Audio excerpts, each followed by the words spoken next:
Back on the elf continent, Sasha happily rides home in her carriage, still excited from her recent meeting with Michael. She thinks she couldn't have asked for a better fiancé. Her maid shares her joy, already imagining Sasha's future wedding.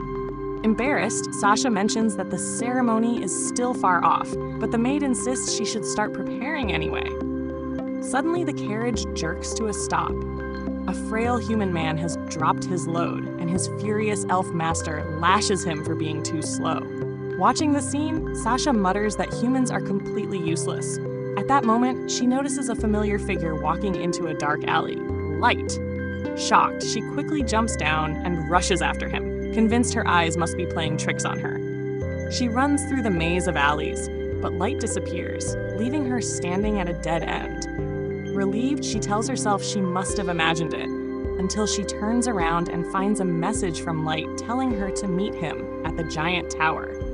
The shock is too much, and Sasha lets out a terrified scream. Her maid arrives in a panic, while Sasha worries that all the rewards she earned from her mission to kill Light might come crashing down. Watching from a rooftop, Light tells Ellie to take over.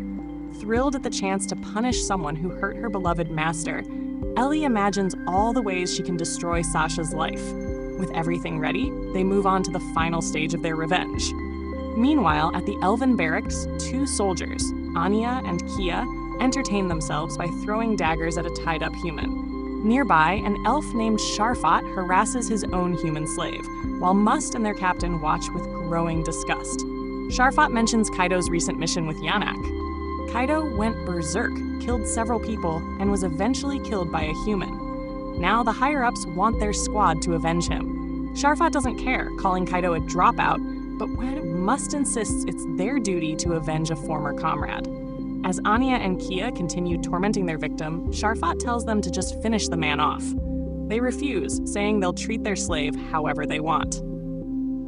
They even scold Sharfat for acting like a degenerate in public, irritating him. Must steps in, reminding them it's considered an honor for a human to be killed by an elf. Sharfat argues he takes things too seriously.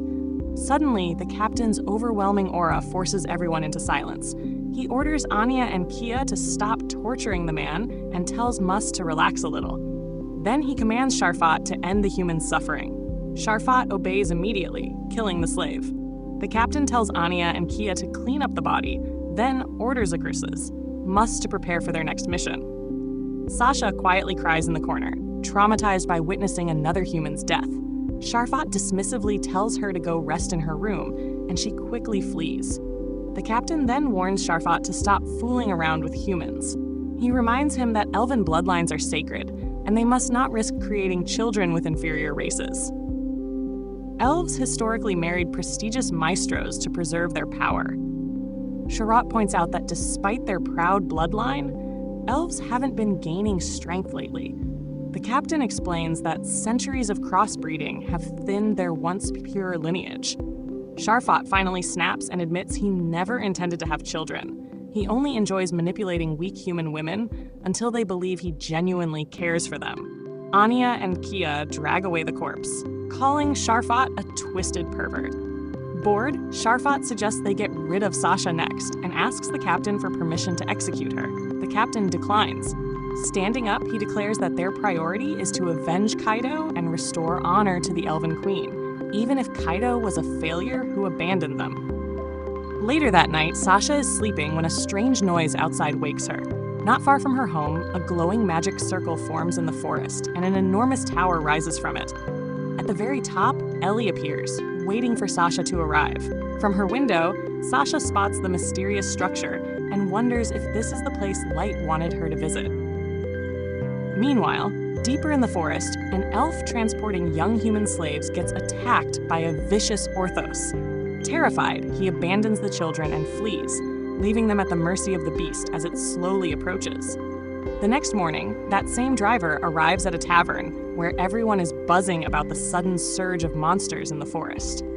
Some speculate that the creatures might be spawning from the new tower, but others point out that the Queendom doesn't have enough personnel to even investigate it. Across the city, officials begin posting bounties for any information related to the mysterious tower. Light sees one of these posters and is surprised by how many elves have already gathered to take on the dangerous challenge. Nearby, 2 elven adventurers start hitting on Nemu, bragging that they're level 150 and telling her to ditch Gold, the old hunk of metal, and the boy with her. Nemu coldly rejects them. Light calmly asks elves to stop bothering her, but when they ignore him and try to attack, he instantly takes them down with a lightning spell. Seeing him cast magic without chanting, the surrounding elves immediately recognize his group as the infamous Black Fools. The crowd backs off, and Light walks away with his party, fully aware that rumors about their presence will spread quickly. While traveling, he hopes Ayuki is managing her part of the plan well. Elsewhere in the forest, a squad of elves drags a chained girl ahead of them as they search for clues about the tower. One elf worries about monsters, but another reassures him they'll just sacrifice the girl as bait if anything goes wrong. Exhausted, she collapses for a moment, but her master threatens violence, forcing her back to her feet. As the elf continues boasting about human inferiority, a drop of saliva lands on his hand. Confused, he looks up, only to have a massive Orthos crush his skull instantly. The remaining elves freeze as the monster lifts their companion's corpse like a toy. In seconds, it kills them too and turns toward the frightened girl. She braces for death, but the creature simply sniffs her and walks away. Before she can process her luck, a group of thugs appears. She assumes her situation is about to get worse, but instead, they gently pour healing potion on her wounds. Confused, she wonders why strangers would save someone like her.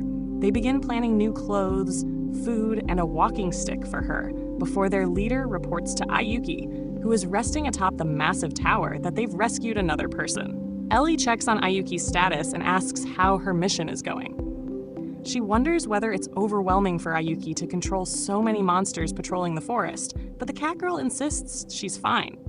Ellie then asks if she's also prepared to deal with any intruders who might interfere with their plan. Ayuki tells Ellie that she's handling things just fine, but Ellie can't help second-guessing her. She worries Light has placed too much responsibility on one person. Controlling an entire forest of monsters is dangerous. One mistake could cost an innocent life, but Ayuki insists she's overthinking it. Ellie then asks a deeper question. Are they really meant to just follow Light blindly, like puppets? Ayuki answers without hesitation. That's exactly their role. No matter what happens, they must obey their master.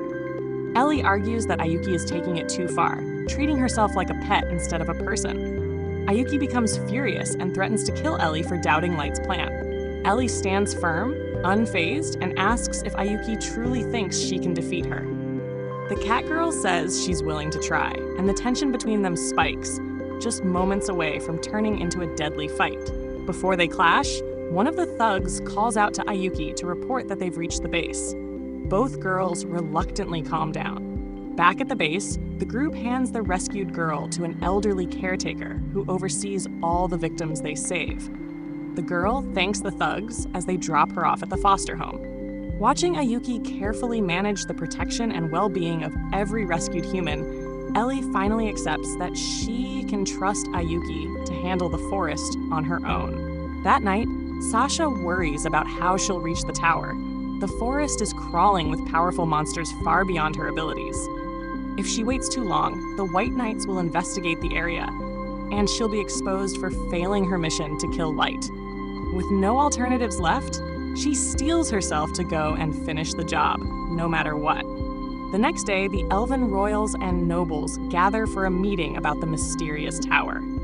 The Chancellor proposes sending the White Knights to investigate, but Captain Hardy immediately shuts him down, insisting his elite troops shouldn't be wasted on a minor problem. The nobles look around nervously, knowing only the Queen can settle the argument. When she finally speaks, the Queen sides with Hardy and orders them to simply increase the rewards for adventurers willing to explore the forest. The nobles disperse, while the frustrated Chancellor leaves with clenched teeth. Later, Hardy thanks his mother for sparing his knights from pointless labor. She tells him she'd never risk her beloved son's safety. Hardy grumbles that the Chancellor is trying to play political games at a dangerous time. The Queen laughs, amused by his seriousness, But Hardy insists this isn't a joke. He warns that the Chancellor wants to end their monarchy. She's confident he doesn't stand a chance, not while her loyal son is here. Standing up, the Queen tells Hardy the tower is a far bigger threat than the Chancellor's schemes. She believes it could destroy their entire nation. Hardy is shocked and immediately wonders if a new Dark Lord is emerging. The Queen says that even if one appears, all races united should be able to defeat him. But a Dark Lord's rise would also trigger the birth of a human hero, something that would complicate everything for the elves. The Queen laments that they can't simply exterminate all humans to remove the risk. Hardy reminds her that doing so would make them look like the villains. He adds that if a human hero appears with power rivaling a maestro, the elves will either have to eye with or eliminate them. The word maestro makes Hardy recall Light, the rumored human maestro from years ago. The Queen dismisses it, saying that man was eliminated because he lacked true strength. Hardy starts to leave, thinking bitterly that all humans deserve to be wiped out for threatening his race. Meanwhile, back in the Elven city, Light's party walks through town. They spot the two adventurers from earlier staring at them with hostility. Nimue and Gold wonder if they'll try something again. Suddenly, Sasha appears behind them, catching a glimpse of Light's face. She calls out to him. Nimue and Gold prepare for battle, but Light tells them to stand down. Sasha approaches him and demands he remove his mask. Light calmly explains that he hides burn scars beneath it, but Sasha doesn't believe him. She reaches out and knocks the mask off, revealing his face beneath. And that concludes episode 8. When Sasha pulls off Light's mask, she exposes his face. Light momentarily wants to put her in her place, but he holds back. He wants his revenge to be satisfying at the perfect moment. Nimue, irritated by Sasha's attitude, tries to attack, but Light stops her. He then lowers his hood, revealing horrific burn scars. Sasha freezes in shock, realizing he isn't the person she thought he was, and quickly leaves. Once she's gone, Light feels relieved that the fake burn scars worked perfectly to drive her off. Controlling themselves around her would have been far more difficult. He thanks Gold and Nimue for not interfering.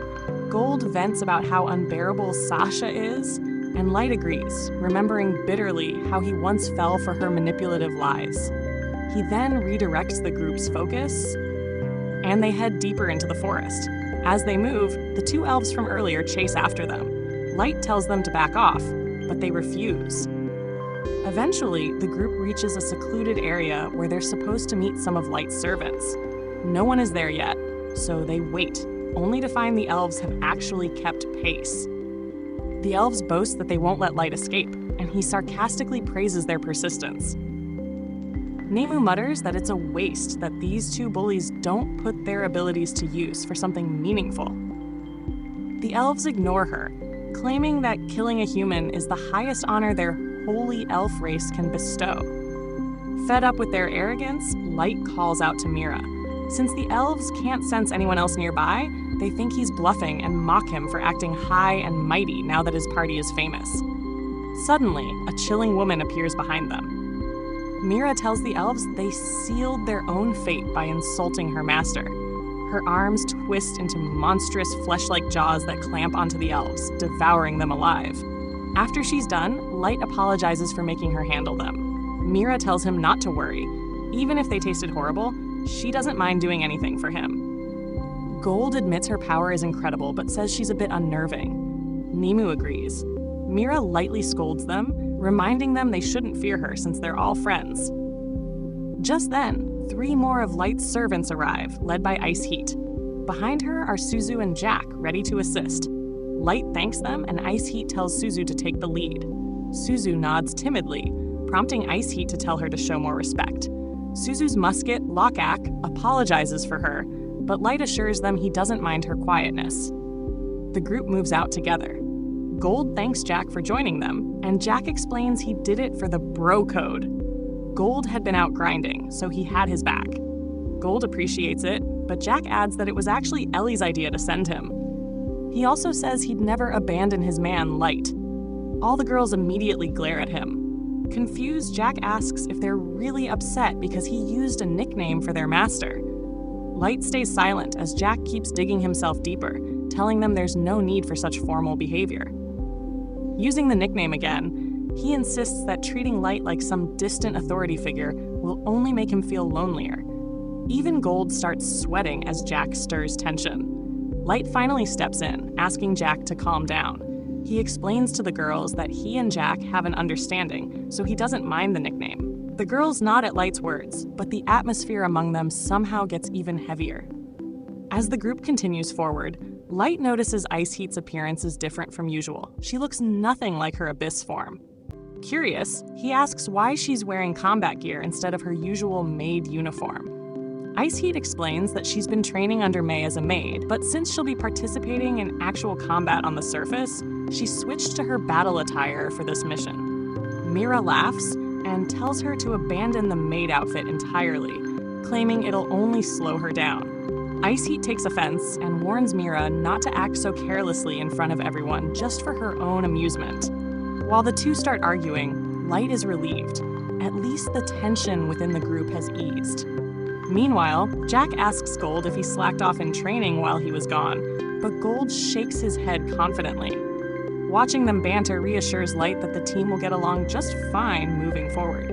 His attention shifts to Suzu, and he explains that she's extremely shy, so she only talks comfortably through her musket partner, Locke. Light then asks Nemu if Suzu is actually a real girl. Nemu nods, confused. So Light explains that Suzu's card had labeled her as androgynous, something he plans to look into later. Back at the tower, Ellie and Ayuki wait impatiently.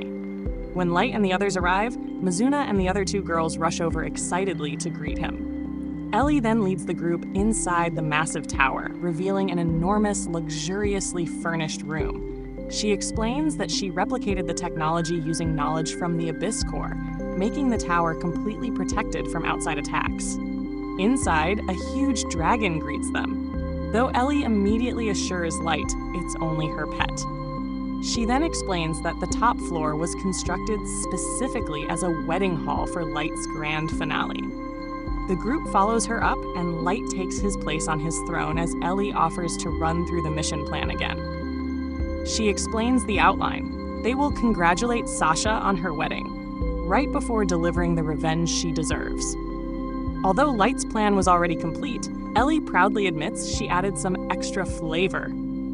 Since the Elven White Knights are the strongest warriors in their queendom, she arranged fights between them and Light's soldiers so they could be crushed one by one. Her plan is to defeat and capture the White Knights, cutting off the Elven Kingdom's military strength. From there, they can force out all the information they need about the Maestros, and about the remaining 9 races as well. Ellie built the tower as a secure fortress to serve as their headquarters. Then, she summons a shadow clone of Light, explaining it will allow his black Emily to level up independently, while Light stays back and oversees the operation. Impressed by her meticulous planning, Light praises her. Ellie then informs him that Ayuki is currently guiding Sasha toward the tower using her beasts. Out in the forest, Sasha trembles as terrifying monsters surround her, but she forces herself to push forward. She knows that confronting Light is the only way she'll ever find peace again. Inside the tower, Light wonders how things will unfold once Sasha arrives. Ellie tells him that her pet dragon will handle the initial welcome ceremony. Outside, when Sasha finally reaches the tower and sees the massive dragon waiting for her, she panics and retreats. Ellie watches through a surveillance feed and tells Light that Sasha will definitely return, this time bringing the White Knights with her. Ellie finishes confidently, promising that their forces will face off against the elves in a perfectly orchestrated battle, one spectacular enough to honor Light himself. Later that night, in the Elven Queendom, Sasha urgently calls a royal assembly to discuss the massive tower that appeared in the forest. She explains that an unusual number of giant monsters now surround the tower, forcing other creatures deeper into the outskirts. She also reports that a terrifying dragon guards the structure, leaving the nobles stunned. But they quickly dismiss her claims, insisting such powerful beings couldn't simply appear out of nowhere. Sasha tries to defend her report, and the Chancellor steps in, noting they received a similar warning earlier from the Black Mlay. Despite having 2 independent and trustworthy sources, Hardy still refuses to deploy the White Knights, and instead lets others handle the danger. The Chancellor mocks him for it. Embarrassed and irritated, Hardy finally declares he'll personally lead the White Knights to confront the supposed dragon. Once Hardy leaves, Sasha asks the Chancellor if she may accompany them. He tells her he planned to send her along from the beginning as a reward for bringing them this intel. However, he warns her to take a special item from her father's collection, since she isn't strong enough to contribute in direct combat, and she agrees. Later, Sasha approaches her father with her request. By the next day, Hardy gathers the elite White Knights to brief them, assigning Sasha to guide the expedition. Sharfat doubts she can keep up, but Sasha assures them she'll manage. Michael immediately offers to protect her if anything goes wrong. Meanwhile, Anya and Kia whisper that Sasha is tagging along because the Chancellor ordered it, carrying her family's secret heirloom. The twins assume it's because Michael is close to the Chancellor, but Sharfat is frustrated that political drama is being dragged into what should be a straightforward mission. Back inside the tower, Ellie shows the entire scene to Light through her magic. When he asks how Sasha is doing, Ellie zooms in, showing her determined face. Light commends Ellie for flawlessly guiding Sasha here. Then he notices his hand trembling, his body shaking from pure anticipation as he imagines Sasha's expression when his revenge finally hits. Light silently prays she arrives quickly. Meanwhile in the forest, Shiro questions whether Sasha truly remembers the path, but she insists she marked the route last time, pointing out symbols carved into the trees. She slips on rough terrain, and Michael catches her, the two sharing a quiet moment in the mist. Sharfat watches them, baffled at how they always manage to flirt even in situations like this. Back at the tower, Ayuki alerts Ellie and Light that the White Knights are closing in fast. Soon they reach the tower entrance, just as the massive gate opens. Two enormous Orthos beasts march out into the forest, followed by even more monsters. Shiro suggests attacking, but Hardy orders everyone to stay put. The dragon is their true target, and the adventurer party they hired will launch a distraction soon. Right then, flares burst in the forest, drawing the giant monsters away. Once the creatures disperse, the captain asks Sasha if those were the only Orthos inside. She confirms, and Hardy gives the order to advance, since the tower should now be empty aside from the dragon. Still, he warns them to stay alert. There could be hidden threats waiting inside. Hardy casts a silence spell, swallowing all sound around the squad. The unsettling quiet leaves Sasha uneasy, and she admits Hardy's reputation is well earned. With weapons drawn, the elves rush into the tower. Inside, Ellie tells Light to get ready. She's about to serve him the appetizer before the main feast. But the moment the elves move deeper into the structure, they trigger a concealed teleportation array that scatters them across different parts of the tower. Now separated, disoriented, and trapped in the labyrinth-like interior, the White Knights fall right into Light's game. Watching it all unfold, Light can hardly contain his excitement. The elves are finally tumbling into his hands, exactly where he wants them. That wraps up episode 9. Make sure to subscribe so you don't miss the next part, and be sure to watch the next video.